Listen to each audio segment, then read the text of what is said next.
Shalom, shalom à vous, que Dieu vous bénisse. Femme, change ta manière de prier. Homme, change ta manière de prier. Je vous donne mon témoignage.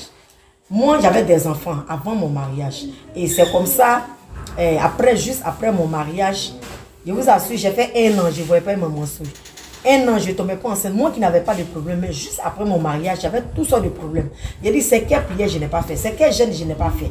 Et un jour comme ça, j'étais en train de méditer, je suis tombée sur l'histoire de Anne. Anne qui était stérile.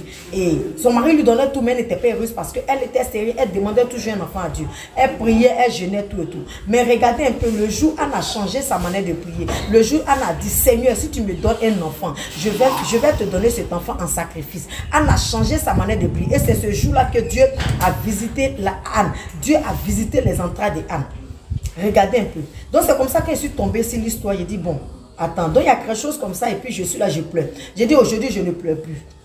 Je suis allée à la prière. Et comme ça, l'homme de Dieu a dit non, qu'on doit sortir pour aller évangéliser. On avait besoin d'un appareil. Les appareils que vous voyez souvent, les Bluetooth, les micros, on n'avait pas ça.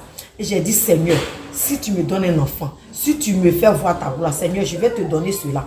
Donc, c'est comme ça que j'ai pris l'engagement. Oh, il a dit, c'était difficile. Mon mari était en formation. Je travaillais dans un coin où on me payait 150 000. Dans les 150 000, je payais la maison, je m'occupais de tout. Même mon mari, mais souvent, je lui donnais l'argent de poche dans les 150 000. Il a dit c'était difficile, mais pour nous.